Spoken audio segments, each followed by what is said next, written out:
6 weeks, baby. 6 weeks. We're in it. 6 podcasts. Good evening. It's 6 p.m. Thursday, March 2nd, March 2023. the 2nd. I just finished a midterm for my business strategy class. Steven has been reading all day Yeah. because he doesn't do school at all. Not at all. We tanned today. I got sunburned. Yeah. There's that. There's something. We want to talk about our high school experiences today. Yeah. Today, I think we're going to focus on what we did in high school, how that influences some of our passions and motivations for choosing our colleges and majors, and how that kind of changed And along the ultimately road. why we're here. Exactly. Yeah. Where we were, where we're going. Bingo. You want to start? Sure. Crack on. I went to 2 different high schools in China. From 9th to 10th grade, I was going to a high school in Qingdao. It's I like to think of it as the San Diego of China. It's where it's where they make. I learned how to surf there a little bit actually, and it's the best beer in China is named after Qingdao because that's where they make it. No, it is fully. And then 11th to 10th grade. Okay. Or I mean 11th to 12th grade, I was in Shanghai, which is just a really big. I've been to Shanghai. Big international financial city. I've been to Shanghai. Yeah. Mm-hmm. Cool. What about you? What were you went to 2 different high schools too, right? Yeah, I went to one in Tennessee, or more specifically Kentucky. I was at Fort Campbell. My dad was stationed there, and then he retired. We moved to Michigan as a junior. So when did you switch high schools? When you were freshman, junior, sophomore? No, I just what year were you? end of sophomore year. Okay, so me too. Half and half. Yeah, me too. Which is a crazy experience. I'm learning more and more about you and how similar we are every day. Kind of Our eerie. roommates singing. We'll leave that on. Yeah, it's why not? it's You guys. this is life. We live with 12 This people. is the reality of us. We live with a bunch of other people, and it's great. So Anyway, Alright. So you went to 2 years of school and you transferred into your junior year. How was that transition for you, and what was the difference between cities in China? sure. So, you got your San Diego and you got your New York, basically, the China equivalent. Just trying to wrap my head around that. Qingdao is small. It's like a lot smaller city than Shanghai. Both the schools I went to are called international high schools. For those of you who don't know, it's mostly for expat kids. Shout out Drew Chari. Yeah, it's a kid, one of our friends who went to my high school as well. Anyway, kids at USC don't really understand what international schools are until they kind of have friends that did that. But basically, all the kids are European or American. You can't go to the school if you're a Chinese citizen. Small schools, private, but it's not like the Connecticut kind here. Just more everyone's hired from across the Were sea. the cultures of those two schools very similar, or how were they different? The Qingdao one was more Korean actually. A lot of Korean kids because, oh, how's it going? Our roommate just walked in. Totally chill. Shout out Neil. Let's see if he watches. Shout out this. Neil Lund. The one in Qingdao was a lot of Koreans because Qingdao is really close to Korea, distance wise. It's right across this little bay. Okay. And then Shanghai is just all over the place. A lot of white kids, a lot of Asian American kids, a lot of European kids. Yeah. Bigger school, bigger city. What's this? I'm curious. What's the school education system in Korea compared to China? Is it Korea. similar? Well, from what I gathered from my friends that went to Qingdao or came from Korea, it's because I went to school in Korea. yeah. So we can talk about that in a bit. But Korea is really it's pretty strict. People study. There's after school programs for everybody that everyone has to go to. Everyone has to study math, be really good at school. And a lot of these kids decide to move to Qingdao or whatever because of their parents' business or work, and they kind of adopt a more American schooling system. But a lot of them go back too because that's just where. This is a little off topic, but do you think the Chinese education system encourages entrepreneurship or free thinking towards business ideas, or is it mostly STEM related? Not at all. Don't quote me on this, but I don't think there's a lot, if any, entrepreneurial studies in Chinese universities. I could be wrong, but it's there's not a crazy amount of American studies either. To be well, honest, USC is entrepreneurship department's huge, think right? about high school, Oh, in high school in general, there's not a lot, right? Right. But I'm just saying, America, there's DECA, whatever programs they have here, right? I don't know what that is. It's an entrepreneurial, it's MUN, but it's for entrepreneurship, I think, or business. That's pretty sick. I think though, I feel like China, They definitely emphasize STEM a lot more than the United States. Yeah, it's less extracurricular, more like, are you good at the subjects you're learning? Like just test scores. More like, yeah, I think in the United States they emphasize like the sports and extracurricular activities. It's huge. It's huge here. You can get into like Stanford on a swim scholarship. In China, there's no such thing. Right. People don't. Yeah. Parents don't value it. Kids don't value it because it doesn't help you advance in life. In the United States, like this is a huge social dilemma, but the U.S. will push for TikTok, especially like they're posting like dancing and like these bullshit like trends and stuff that all these kids are watching. But in China, the algorithm pushes like math, science, like educational tools, so there's like children can feed that instead of like what we're getting in the United States. It's kind of crazy. I heard that in a podcast. Yes, it's fully true. A traditional like quote unquote education system where you're churning out engineers, doctors, lawyers from China, they're very good at that. But like other industries not so much. Like, why do you think the U.S. is the entertainment powerhouse of the world? Like, why there's so many? Why does everyone else listen to our music, watch our movies? Because we kind of fostered that kind of, free thinking early on. That's always fascinating to me because I feel like as an American, I'm extremely biased and I feel like we're the center of the universe culturally. But going to another country, like, I don't know, were you listening to like Chinese music all the time and really invested in Chinese culture and politics and pop culture? I'm a little different because I grew up in an international like school like that community. Everyone like listened to American music, but yeah. But I have friends from Austria, as you know, like everyone in Europe listens to American music, watches American movies. That's just crazy to Even me. kids in local schools in China watch American movies and like yeah. listen to like Justin Bieber. Right. Right. That's just kind of how it is. Right. But yeah. What was the question I was asking you? High school? The difference in education system between Korea and China. Yeah. And okay. Anyway, so that was the difference between my two high schools. If you want to go a little bit about yours, I like this back and forth thing. Yeah, really. Sure.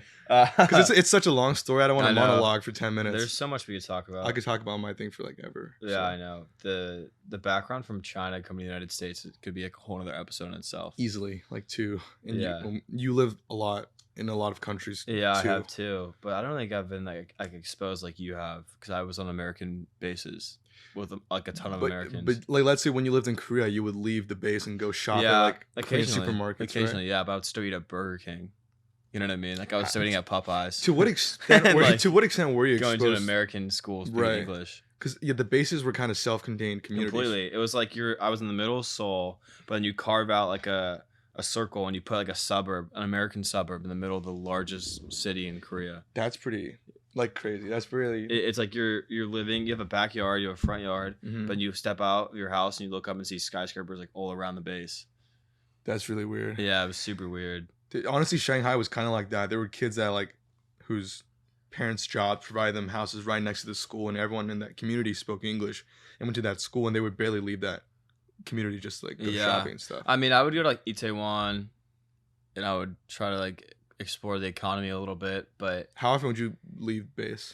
Oh man, probably once a week, if that. Maybe less than that. Did you like have any Korean friends? I did. I like more than I do here, obviously. Right. But they were like American Korean. Like their dads like worked for the United States. Were they like people on base? They spoke like fluent English. Yeah. But since they were Korean American, they would also speak Korean fluently. Some of them, and they would like there's a lot of like very fluent Koreans. And I took Korean for 2 years. Really. Mm-hmm. And those kids would leave base probably more than you. 안녕하세요.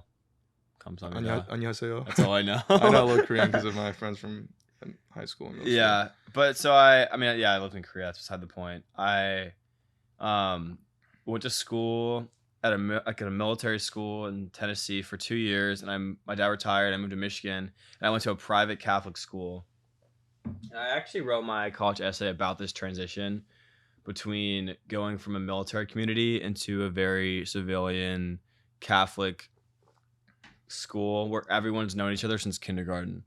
Which was just it would just blew my mind. And you were the only kid that was there for those years. Yeah, I mean, like it was like unheard of. Someone transfers into the school as a junior. Is there something special about this school that made it like weird to have transfers? Because a lot of schools have transfers, right? Yeah, but I mean, it was a small school. It's 600 kids, and then it's like Catholic, so everyone was raised like a certain way. Yeah, exactly. And then there was like 3 or 4 feeder middle schools where like every kid from that middle school would go to the high school. So they all knew each other from way back in the day, and they all played sports together. So me coming from the middle of nowhere, Kentucky, Tennessee area, to this random Catholic school in the middle of Michigan, it was just bizarre, you know?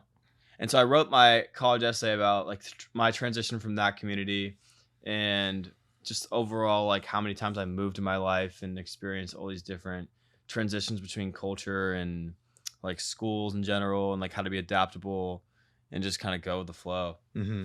So that was definitely like part of my life experience. That's pretty cool. That's hard to, I don't know, replicate. When did you when were you in, you were born in Germany, right? Yeah. When were you in Asia, and what countries for how long before you moved to the US? Yeah, so I was born in Germany. I was there for 5 years. And then I moved all over the States, and I moved to Korea when I was like 12 or 13 Mm-hmm. when I was going to 5th grade. I think that's that sounds about right. And I was there from 5th grade to 7th grade. Okay. Yeah, and I was actually, this is interesting. When I was in Korea, I did a program called AVID, which at the time was like a college preparatory program. After school program? It was a class. It was Okay. a class I signed up for. But it was for kids that were struggling with like grades and classes. My mom made me take it because she really liked the teacher of the class. Were you struggling with classes? Not at all. Like I was an A student. But she just wanted you to get She extra. just wanted me. Yeah, I mean, part of the assignments was you would print out like your grade report and have your teacher sign the signature, like next to your grade. So I was checking my grades like every hour of school, basically. Why? Just to make, I don't know, just it was part of the assignment. So like I would get upset when I would have an A-. It was like I started like getting that mentality of like perfectionism. When it comes to school, especially. Yeah, from academics, especially when I was in like 6th or 7th grade. Mm-hmm. And one of our assignments was to write letters to our colleges we wanted to go to in 7th grade. Whoa. I know. So I wrote where did you write to? Stanford. I didn't write to USC. Mm-hmm. I wrote to Stanford, UCLA, West Point, Michigan State, Ohio State. I really want to go to Ohio State for some reason. Weird. I didn't even know what that really meant in 7th grade, but I was just so like, it was just part of our assignment. So I wrote to all these schools, and it was funny. I got a bunch of like banners from these schools. They sent me like flags and stuff. Like Stanford sent you a flag. Yeah. The West Point. And I was just stoked. I remember I was just so stoked on Stanford. This was the AVID program that did this. Yeah. When I was like 13, 14 years old, I'm like, I'm going to Stanford. This was me in Korea when I was. Was it part of the military-based program, or is it like a local program? It was part of like the Department of Defense education system. Hmm. It was part of that like education. Like the U.S. military like education. Yeah, system. It was a really cool program. And but from like 7th grade, I knew I wanted to go to Stanford, and that was just like always in my mind. And it was, I wanted to go to the best school in the country, the best school in the world. For academics and for football. It could be very well considered. Yeah. Fully, yeah. Yeah. For football, I wanted to be a quarterback, and I wanted to study there. Does Stanford have a good football team?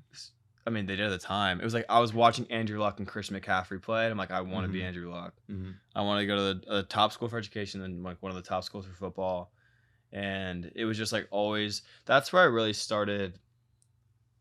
I created like a standard for me where I wanted to achieve excellence, and even if Stanford seemed like such a reach, it was like I'm always going to like try to achieve this level of perfection from like 7th grade. So that was probably the biggest thing I learned in all of my like younger education years was like set a goal no matter how crazy it is, because there's no roof. The roof is a man-made thing. I didn't believe in limits, and I still don't. So yeah, that was established when I was like 13, 14 years old. Right. So I think everyone can learn from that. So you think you carried that mentality of I need to obtain Stanford all the way throughout high school, and that influenced your decisions? I was like hyper obsessed. Yeah. Hyper obsessed. And I got to a point where when I transferred from different high schools and I went to the Catholic school in Michigan, there was these two kids playing football above me, and they were just both stud quarterbacks, and I was trying to compete at quarterback. And it was my first realization, like, wow, I'm not going to play college football. Because they're really good. Because I was competing to even start as a junior in varsity. Right. In a high school program. Like, if you want to get recognized for Division I football, you get noticed as a sophomore, even a freshman now. So like being a junior, maybe not even starting for quarterback because there's these two studs ahead of me. He's like, wow, I'm probably not gonna play Division I football, and that was my first like taste of defeat. Reality check. Yeah, for sure. But I don't know. Do you have an aspiration for sports at all, or what do you want to do besides being a stud at school? I started playing basketball when I was in 4th grade. That was like all we did. Like, we played hours at a time after you school. You were sweaty at basketball? I was very sweaty at basketball growing up. I went to like a smaller Sweaty Steve at basketball. Went to like a smaller middle school in Qingdao, and then I made the high school team when I was like an 8th grader. The school wasn't big, but like I was pretty tall and stuff like that. How tall are you? Right now? No. Back then? I don't give a fuck about right now. I'm talking about how tall in middle school. I don't remember when you made the varsity basketball team. In the 8th grade. Yeah.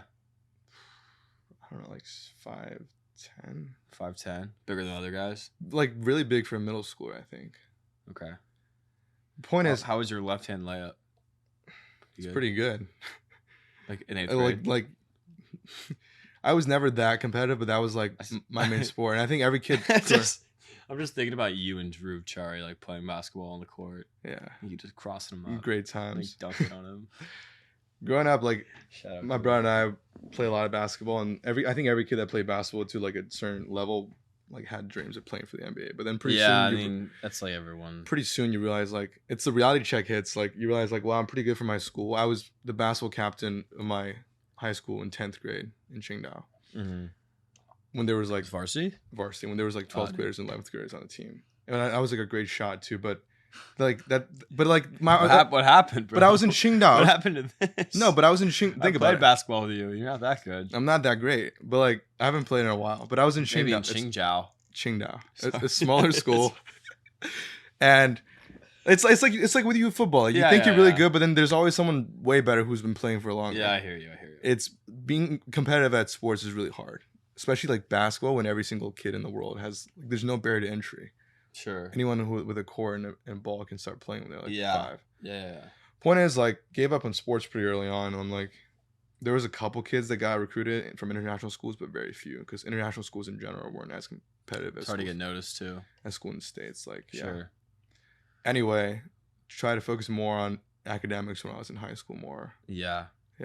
Got a lot into like Model UN and public speaking a lot early on, and that kind of made me think I want to get into politics, just being good at like what's something that you think separates you from like other applicants at USC? Like, what's the reason you got into USC, you think? It's a good question. Well, I think both of us, we talked about our academics more. We both fit the academic profile pretty well. Yeah, but there's so many people that have. There's so many people. I know kids smarter than me that got rejected from USC. Mm-hmm. That have better test scores and better GPA than me. It's kind of it's hard to figure out with the test score thing, but I also just feel like college applications are like all over the place. To be honest with you, it's ever like that reader's feeling that day. Like if they're having a good day or bad day, if like they really relate to your story. Like my roommate wrote this story about running a marathon, and he got a personal letter written back to him from USC. You're kidding? Because the lady was like, "I'm training for a marathon. I love your story. It's super inspirational." Boom, got into USC. Who is this? Pat. Oh, it's Pat. Yeah. Nice. So I mean, it's so random. Like I don't know how you can like fully. I don't know. I would say the essay is a big part. I wrote a lot about growing up, kind of like dealing with a dual identity of like being Chinese and being American at the same time. It's pretty cool. Yeah. My college story, I wrote about this bomb threat in Korea, where we got like evacuated the gym, but it was just a clarinet case in the courtyard. Okay. And it was like just dealing with this crazy shit that happens to you when you're like 14 years old in a foreign country, 45 minutes away from the DMV, the most dangerous country in the world, or one of the. So learning to live with uncertainty, kind of, and right. Just like the crazy being adaptable. I think that's a big theme you can take away from this conversation, just like being adaptable in life, maybe. It could be a good one, you know? Maybe. Like, yeah. Just rolling with it. Yeah. Rolling with it. What do you think made you stand out for applying to USC? Oh, man. I mean, I didn't get into USC. I had to appeal. Mhm. I got into UCLA first, Right. but I RTC is a huge one. If I'm being honest with you, Yeah. getting the RTC scholarship is like, bam, we want your money. Mhm. Don't put that on the record, maybe. I don't know if I could say that, but I think it's okay. I mean, it looks good for the school to have military people coming and participating. So that was I'm lying if I said that's not like part of the reason. Um, I also I was vice president in my high school. I played like 4 different sports. I had like 3 different congressional nominations from both the senators and representative of my district. What was this for? Well, I was applying to West Point, and I got And all you needed these that, or- nominations from these congressmen. Right. So that just like was a cool. Well, were you doing military related stat. stuff back in high school? I did JRTC like my freshman sophomore year when I was living in Tennessee, but that was like not real. You know what I mean? Okay. It was just not real. Yeah. But yeah, I don't know. What are some key takeaways? I don't know from this conversation. I don't know if there I feel has. like we I can don't- wrap it up. We're just if you want to Yeah, I don't know if we want to force anything, but real quick question go for it. for you. What do you think were some of the reasons, or like some of the like things you were drawn to more in high school, like away, like apart from sports, that made you choose some of the schools and majors you were thinking about? Like, how were you sort of formulating your process for applying and being like, I kind of want to go towards this path? Like, Yeah. well, you're different because you were thinking about ROTC. Dude, to be honest with you, I grew up in a very military background, so Mhm. I have a couple years ago, I had no idea like anything about business or anything about like engineering or basically any industry but the military industry. You were set on going to the military when you first applied to colleges. For the most part, it was like I'm Mhm. going RTC, I'm going West Point, so that was always my path. I wasn't like, oh, I'm really drawn towards this industry and it's like I'm really passionate about it. It was more of like, okay, what are the best schools I can get into? Let's apply to all of them. I applied to like 9 different schools or something. Yeah. I'm gonna go to the best school I possibly can. Right. I wasn't even thinking. Location was important, but I was like, realistically, it was just about like the rigor of academics, and I wasn't thinking about social life at all, really. Mhm. To be honest with you, Yeah. when I was applying for schools, I'm like, I don't really give a shit about fraternities or. Right. It was just like, what's the best school I can get into possible? Academic wise. Which I think, if I can look back on it, like that's just not the best way to think about it. You know what I mean? Like if I was in high school. I used to think that the whole application process was pretty black and white with the whole rankings now, but they don't even do rankings anymore. I don't think They don't. They're trying to pull away from it pretty hard. Don't they do rankings with certain schools? The U.S. World News ranking like the most trusted one, a lot of schools are pulling out of it. How do you pull out of a ranking? Just decide not to participate, not provide data like on certain like statistics. Okay, but is it? It's the company that's ranking them. They ask schools for statistics like, what was your average SAT score? What was your this? Schools can decline to participate in the ranking. Really? Yeah. But can't they just find that shit like on the internet anyway? Like why? You can find it, and academics and prestige is like a real thing. But I think being here at USC and realize how balanced the school is, you realize like how not one dimensional like this whole thing is. You know. Yeah. You're spending 4 years out of school, like the location matters, like the culture matters. Right. It's not just all. It's about crazy academics. now, like looking back on it, because we're at this transitional period in our lives where we're leaving college and going into like the real job market. And it's similar like going from high school to college, which is this huge culture change. And I'm thinking about it completely differently. Like we're in different mindsets. It's like I'm choosing my job based off like first off like what I value and what I think is gonna be fulfilling. How much money I'm gonna get, which is obviously important, and like location is huge. For college, it was like, what's the best school I can get into? Mm-hmm. Like, I really don't give a fuck about anything else.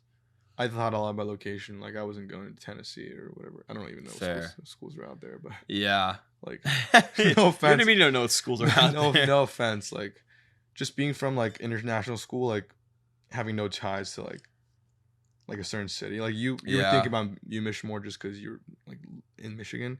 A lot of the kids coming from overseas, international schools, they're like, what are the big cities? Like LA, New York, San Francisco. Yeah, I guess you have to be more strategic with it. It's like, why would I go to a small city if I like when I could go to a bigger one? Yeah, totally. That's why there's the most like immigrants and international crowds in these big cities because they have no ties to other cities. Like, why not go to the biggest one? Yeah, no, that makes sense. I think, dude, you could write like a novel about being an international kid coming to the United States. Look, I talk about this forever. Yeah, that's a crazy journey. Mm-hmm. Like really. But But yeah, do you want to wrap this up in a bit? Yeah. I don't know. What should we? Should be funny. Should we end being funny? Are we funny? Are we funny? Let us know in the Should comments. we just cut it there? We're so funny. All right, we're good with that. All right. We're good. Man, till next time.